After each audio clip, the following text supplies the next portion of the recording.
In the heart of Enugu, where the red earth kissed the souls of men and the harmattan breeze carried whispers of forgotten wisdom, there lived a man named Obinna Nwokorie. To the world, Obinna was a billionaire CEO, a man whose wealth stretched from Lagos to London, from Abuja to America. He owned estates, companies, oil ventures, and countless businesses. People bowed when his name was mentioned. Some called him Odegu, the Great One.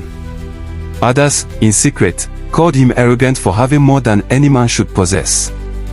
But beneath his designer suits, luxury cars, and billionaire accounts, Obinna's heart was restless.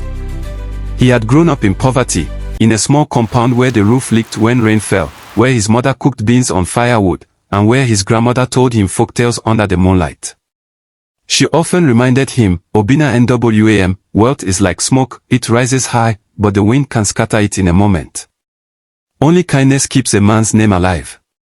As Obinna grew richer, her words echoed louder in his heart. He feared that those around him, his employees, his managers, even his friends, did not love him for who he was, but only for what he had. They praised him when he signed checks, but in his spirit, he felt their loyalty was shallow. One night, as the moon hung low and the city of Enugu slept, Obinna made a decision that would shake his empire. He would disguise himself, not as a businessman, not as a wealthy man, but as a poor beggar. He wanted to test the hearts of his workers, to see who truly had kindness within them. At dawn, Obinna dressed himself in rags. He rubbed ash on his face until he looked grey and tired. He tied a torn wrapper across his chest, wore sandals with broken straps, and picked up an old cane. In the cracked mirror before him, the billionaire was gone. What stood there now was a weary beggar, bent and fragile.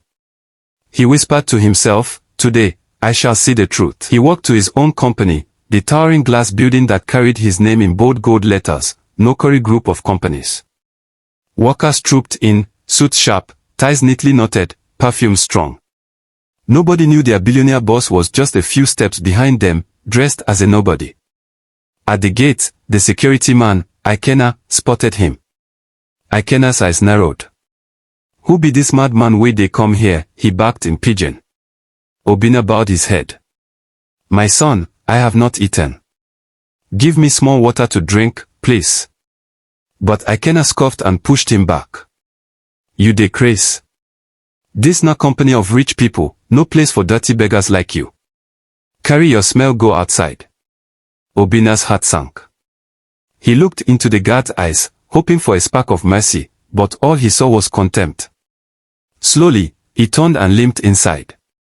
At the front desk, the receptionist Adiz was painting her nails. When she saw Obinna, her face twisted with disgust.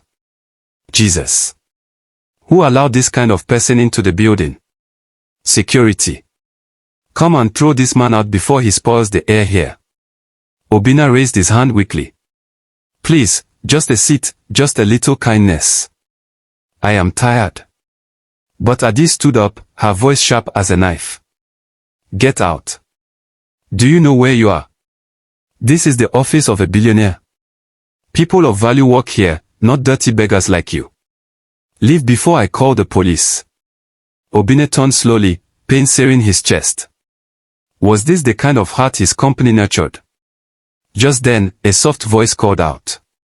"Papa, wait." It was Shinonso, the junior cleaner. His uniform was faded, his shoes torn, yet his eyes shone with compassion. From his pocket, he pulled out a small loaf of bread, still wrapped in nylon. "Take, Papa. It is my breakfast, but you need it more than I do." Obinna's eyes stung with tears. In that moment, the billionaire understood, kindness did not come from wealth, but from the heart. But what Obinna did not know was that his greatest test was yet to come.